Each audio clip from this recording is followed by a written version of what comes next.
Morning. Good morning. I'm here. I am here. I'm going to tell you a story. I want to tell you a little story. I was mentioning a year last night. 1999. 1999 was a year of decision for me. It's the year well, let's just see here.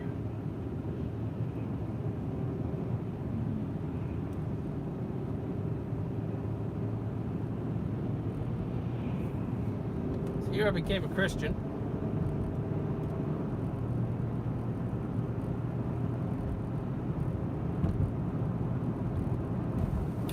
It was that same year that I decided to not say the words anymore,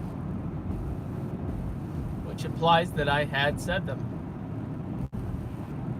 And I had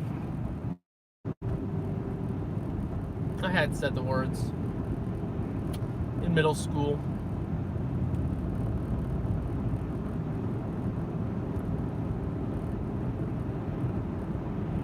I did as middle schoolers do. They say lots of words. Lots of words. I said them too because I wanted to fit in. I want to be cool. That's why people say those words, because they want to fit in and they want to be cool. And it just becomes habit. And then because it becomes habit and it's something that somebody's done for so long, get it in their mind at some point, somehow, some way. That's the only way they know how to express themselves. Well, you know what? It isn't. And I recognized that at the age of 13.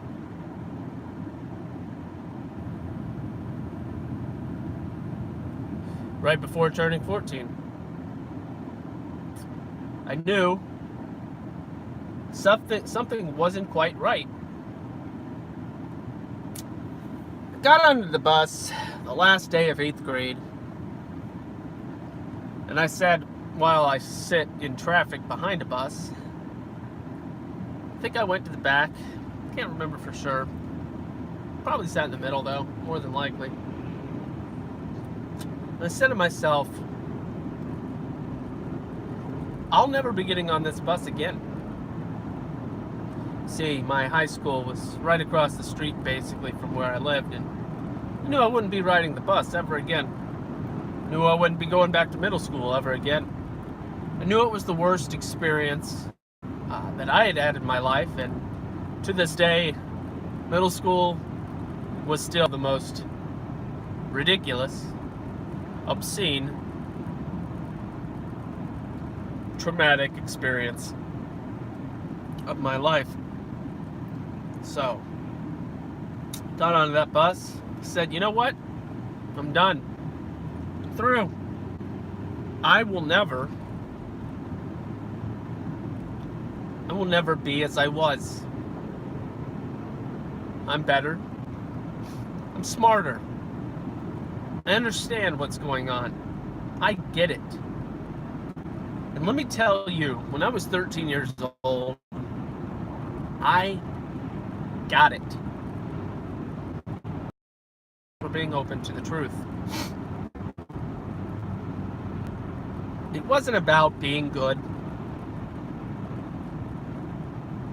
It wasn't about pleasing anyone.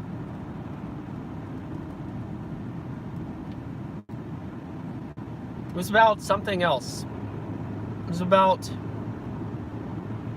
integrity. It was about honesty. It was about challenge. It was about truth. I knew that if I had something I needed to say in exacerbation or in distress or duress, that I could find a way to say it. And more likely, seeing as how it's incredibly ineffective to try to gain popularity by the words that I was saying, well, it didn't work. I'm just saying it did not work. Trying to impress others by the words that you say, I realized it wasn't the point. I realized that ought not be how I operate.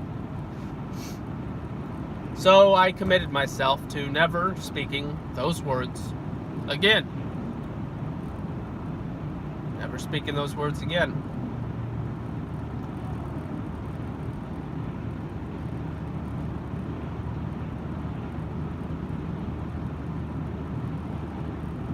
Is there a certain level of propriety? Perhaps. Perhaps. Do I feel much more capable of communicating about my thoughts and feelings? I do. You know what happened? Not too far after. I believe I was 16 years old. I slammed my thumb in a car door. You know what I said? Nothing. Did I utter a sound? Yes, I did. I did. I uttered a sound. A deep, gut level, raging growl. That's legit. You can ask my mom. I growled. More like a roar. That's what I did. I didn't cuss. I didn't exclaim any words at all. I just growled, roared. And you know what? It's fine. An excess energy and explosion of emotion. It's all good. It's all good. Nothing wrong with that. Do I have a lot to say about this topic? Am I going to point fingers at people that really enjoy cussing? No. Do I believe that it's necessary? No, I do not. In fact, I know that it is not. It does not prove any point except that you're not creative. It does not prove any point except that you lack the ability to, but you don't lack the ability. Don't get it twisted. You lack the willingness to express yourself in more creative means. That's what I'm saying. It's fine. It's fine. You get into modes. I can't help but see it in a way of laziness. Well, that sounds just really judgmental of you. Maybe it is. Maybe it is. Maybe I'm not being serious. There are some things I can be serious about. There are some things that I'm not all the way serious about. Is there any truth to what I'm saying? Determine for yourself. How do you do so? You seek out the truth. Where do you do so? I don't know. Start with chapter 4.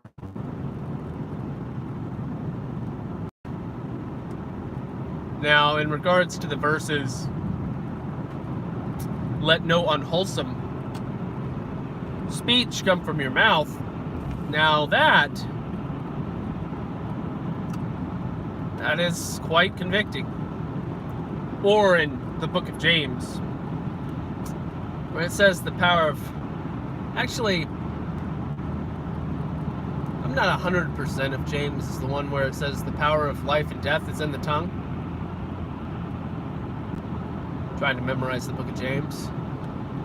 But usually I have a pretty good handle on it, and I didn't make it all the way through. But it does say that the tongue directs the ship. It's like the rudder, I believe is the right word, on a boat. It's the little tiny piece on a boat that directs the whole ship. That's the tongue.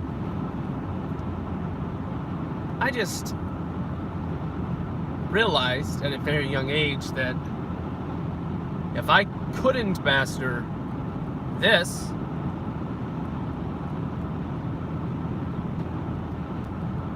then what could I master? If I couldn't be in control of this, what could I be in control of? It wasn't for others, per se. It was for me, all the way.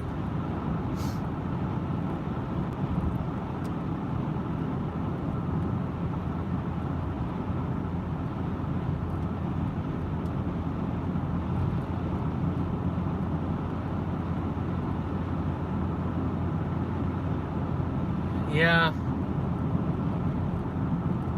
Cussing.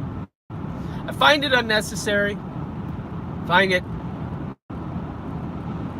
insufficient. I find it underwhelming. I find it watered down. You see, I think in the movie Hook with Robin Williams, when he found creative ways to insult Rufy,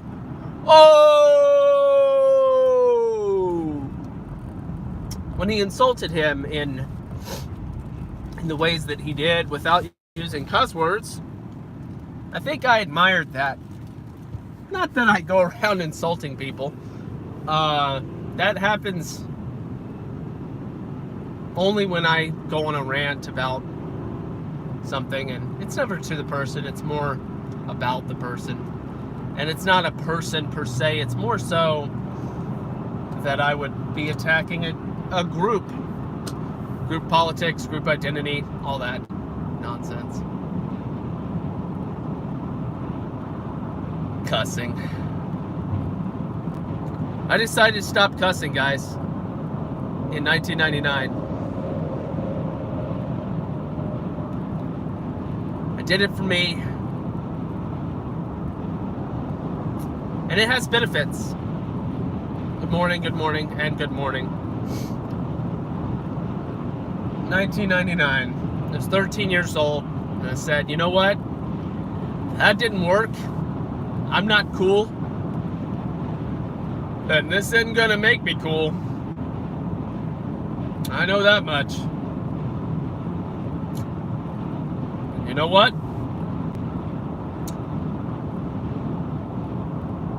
I think I could be wrong, but I think I was able to foster a little bit more respect for being a disciplined person with my tongue.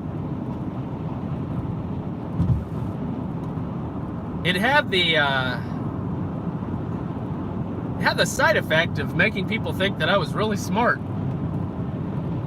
And for me to blame the words I chose to say as the means for why I was smart, that doesn't make no kind of sense. Are you purposely dumbing down the things you're saying right now just to sound different? Every now and then I take creative liberties with how I speak, guys. Last night was evidence of that. Some liberties on how I convey myself. And guess what? I appreciate the challenge to communicate myself and my passions without the use of degraded vernacular. Well, sometimes that means that you're going to say things that people don't understand. I mean, you use big words. Yes, I do. That's okay. Because some people, they take offense to it, they cry themselves in a hole or under a rock. And some people go, you know what? I'm going to look that word up. And what happens to their brain? A brain cell is born, guys. A brain cell is born. No, that's not how it works. But I think you get the metaphorical point. It's an adventure. You see me pause, it's because I'm searching, not in a replacement of a cuss word, obviously, that would be absurd. But you see me searching for the best way to communicate. And that's what it's about. To me, for others, myself in an accurate way, and in a way that matches up with the goodness of God. That's what I'm concerned with.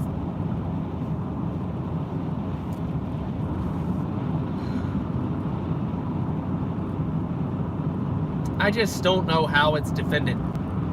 Because to me,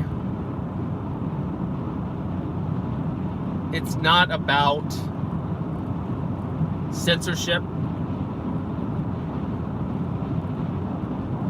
It's not about that at all, in my opinion. I think it has to do with comfort. I think it has to do with it's hard to resist. It's hard to go against the flow. It's hard to be creative. See, water runs downhill, guys. And when we get in a habit of something, we form grooves. It's a form of muscle memory in our brain for how we operate. If we're going to change our behavior, it's going to require new grooves. And that requires ditch digging. And yes, I'm speaking in metaphor, but hopefully you'll understand how this works, because it is how it works.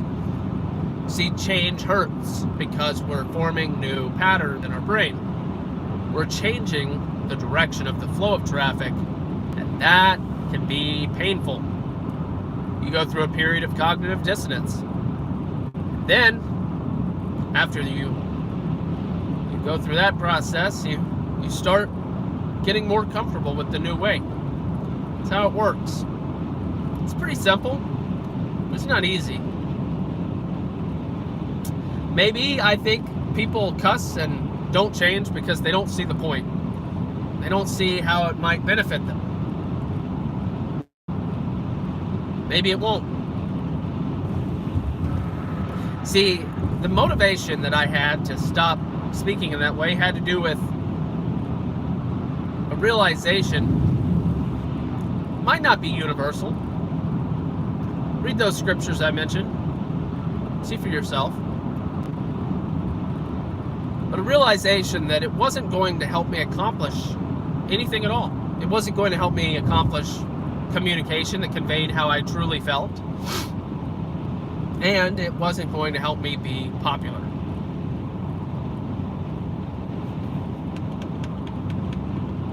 And is that a false presupposition about cussing?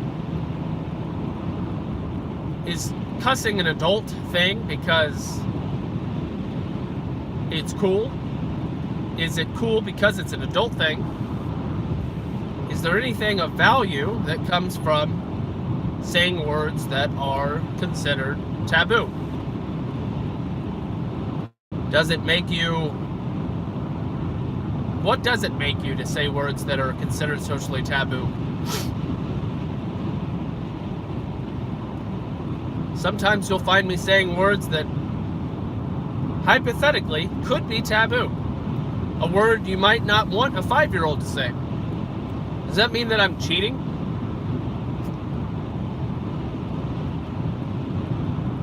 No, but it could mean I'm slipping.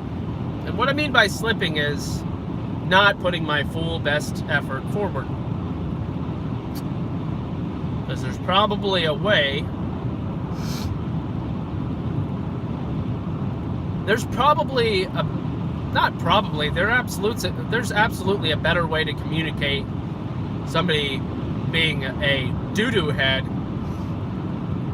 There's better ways to communicate what you're trying to say than saying that they're a doo-doo head. It doesn't really capture. Yes, there's imagery there, but it's so hyperbole that it really misses and loses its value, especially if it's used too commonly. It no longer conveys too much. That's what I'm trying to say. I think that cursing and cussing, I'm glad I got there. I think I mentioned this in another video about cursing, but I'm going to mention it again because not everybody's going to find their way through my old videos. Let me tell you something. Let me tell you something fun about cussing. Let me tell you about how it tells the goodness of God. I'm sorry, wait, what'd you say? Yeah. Well, we all know that cussing comes from the word cursing.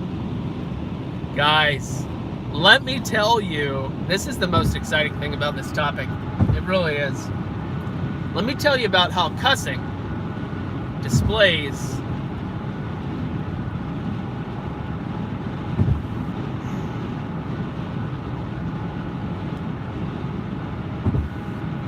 the goodness of God. Cussing displays the goodness of God. Let me explain. When somebody proclaims a curse on someone else, like, blank you, blank you. When somebody says that, they're wishing ill harm on someone, like harm, evil, whatever, for something that they perceive to be lacking, for causing discomfort. I'm trying to simplify it in the most simple possible way.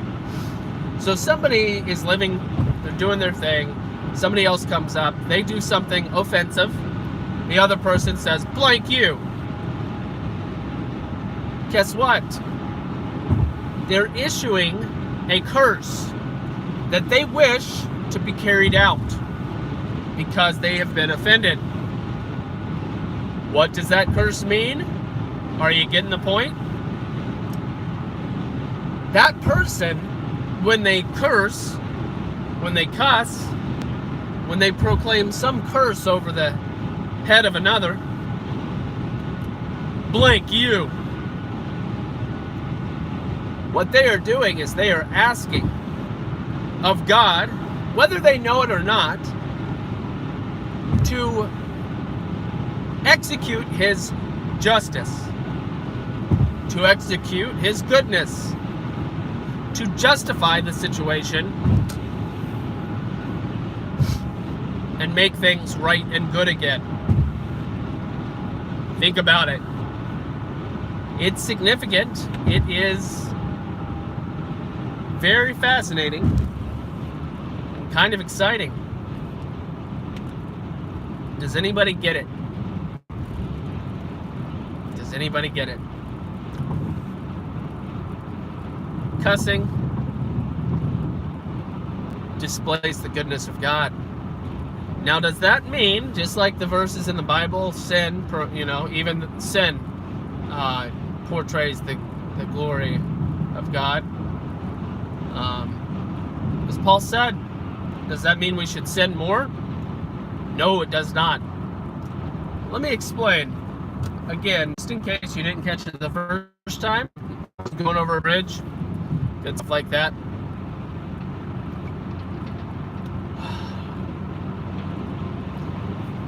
So,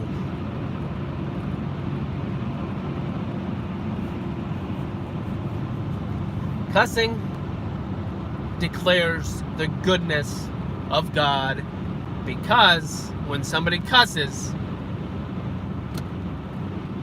they are demanding justice from God to right the wrongs that they perceive.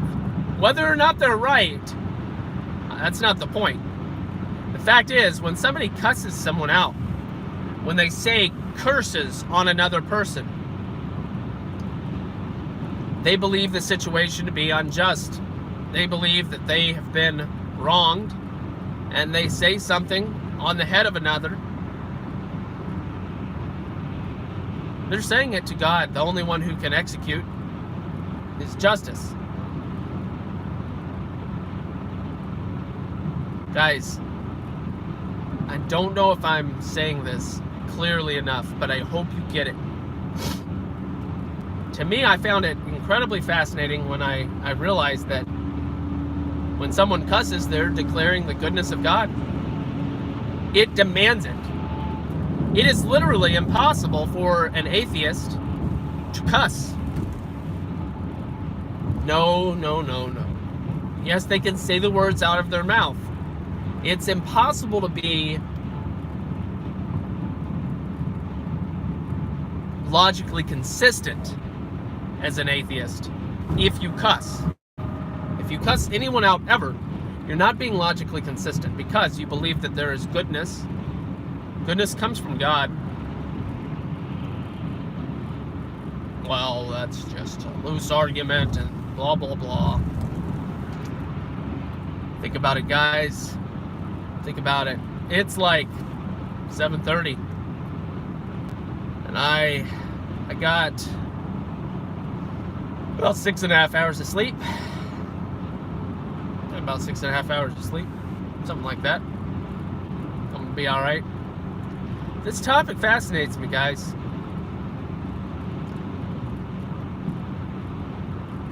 I might not be well slept enough to be really conveying the message that I'm trying to say. Well, it sounds like you argued against cussing and then you kind of defended it.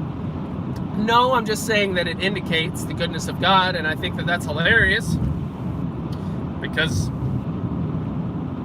nobody paints cussing in that light. So that's why I'm doing it. Not trying to justify cussing, because I don't think that it's necessary, honorable, good. I know that we can communicate in ways that do a better job. And discipline. Being a disciplined person. It's not easy. It takes a lot of work, a lot of effort. I don't like it. So I had to start somewhere. And I started with my tongue. Supposedly, you start with that, everything else follows. But what is the tongue? Are the things that come out of your mouth the result of something somewhere else? I would say so. I would say so. Your heart? Yeah, you're right. What's in your heart? What do you desire? Have you made your desires, or have you submitted your desires to God in prayer, in repentance? And once you do that, and once you get a clearer perspective on who we are as human beings, who God has created us to be,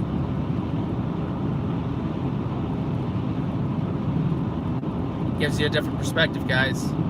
Gives you a different perspective.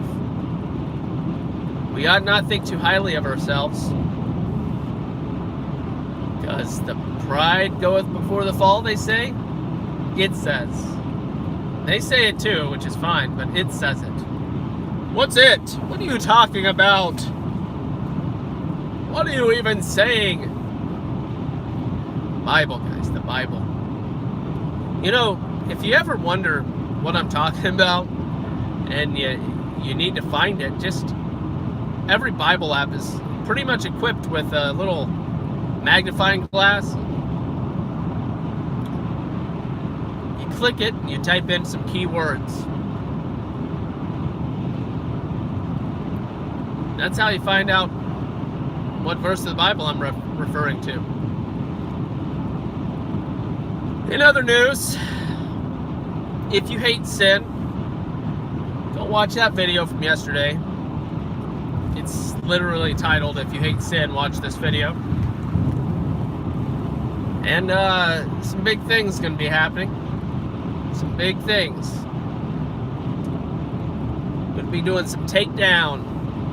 Going to be doing a takedown operation called Operation Baby Landlord.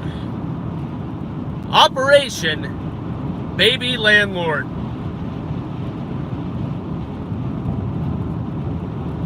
Yeah. It's good. It's good stuff. Guys,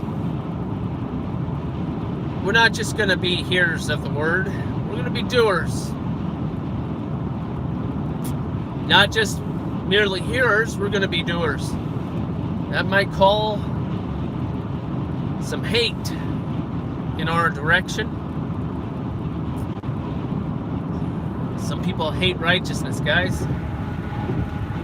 Some people hate that which is good. What's it going to do to what we do? It's going to stop us? Nope. We already knew. For those who get it, we're going to do it. For those who don't get it, if you don't get it, if you're not getting it, we're going to pray for you. And I mean that. If you need help getting it, you feel like, man, I want to get it. I do want to get it. Nobody wants to not get it. Guys, I'm here for you. And I mean that. If you don't know what's going on, you feel like you're not getting it, you can unsubscribe. That's fine. If you want to know more, I can help you get it. I'm about 11 minutes from parking. I'm going to glance my way through the comments. If anybody has any questions or comments, feel free. Type away. If you're in the middle of driving yourself, then don't do that. That's unsafe. Kind of ignorant. Well, that's a really derogatory word. Yeah, but it's not a curse. See, there are curses and there are derogatory words. There's a difference. But unwholesome, what does that mean?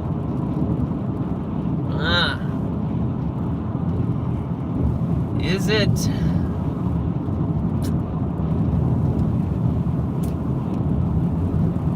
figurative language? Is it open to interpretation? Or is it strictly defined?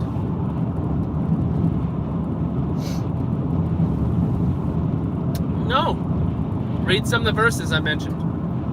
Go to Philippians, Book of James, all over. I think you'll find a hard time actually justifying yourself with Scripture. And in regards to cursing, well, what you need to do is you need to read the Psalms, all of them. And if you want to learn more about it, look up the phrase imprecatory prayer. IMPRECATORY.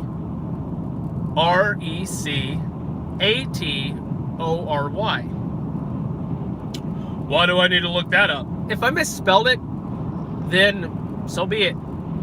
It happens. Not perfect. I think I spelled it correctly. I think I did.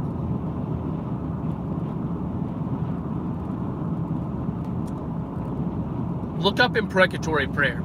If you're interested in legitimately, and I do mean legitimately, cursing someone in a righteous way, the only way you can do that is right here. With it requires first for you to have a pure heart.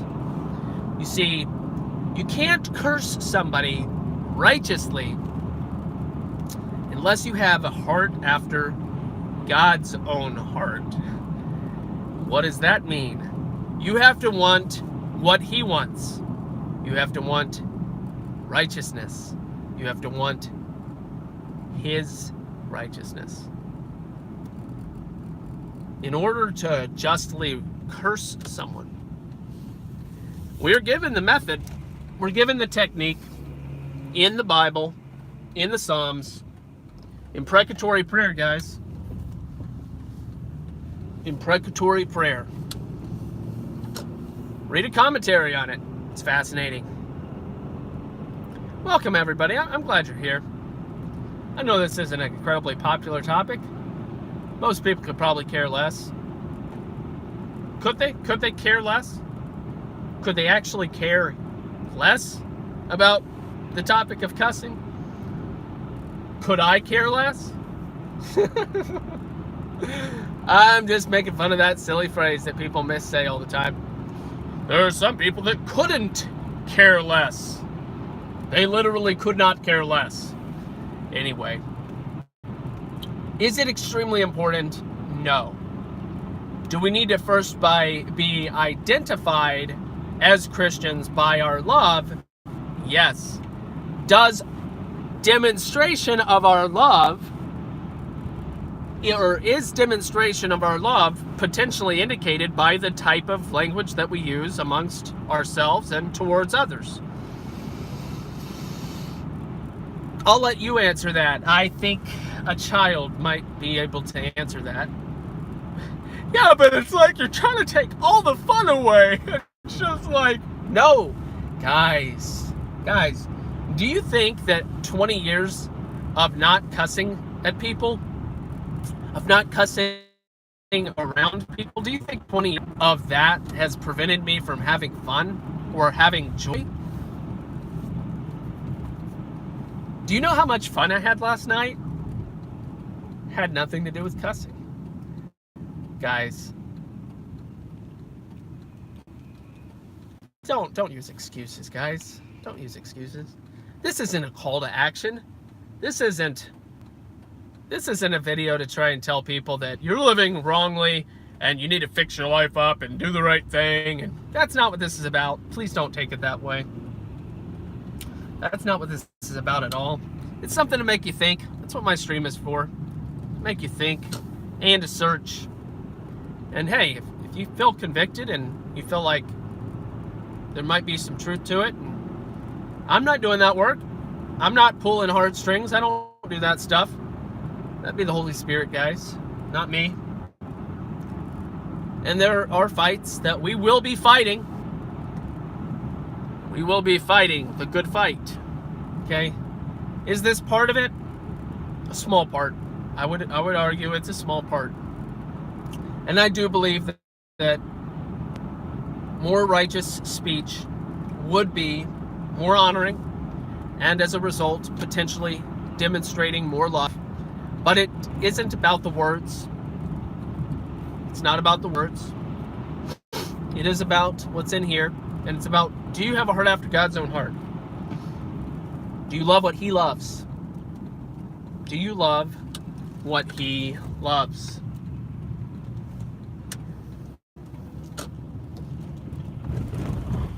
Freaking me out. I was thinking a train was coming.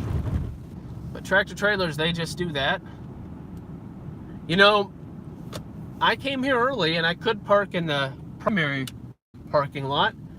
But I'm gonna park in the auxiliary parking lot, because this is what happened last time. I worked a long day, and I was walking in my car at the end of the day. Oh, and you know what happened? I went, hey, my car's not over here. Hey, I'm parked in the primary parking lot, and I've got to cross the street again. And that, my friends, that's why the chicken crossed the road, to realize he didn't park across the road. That's why he had to cross the road again. I have no idea, guys. I just say stuff sometimes. Let me look at the comments here. Let's see here. Live chat. Can you, what?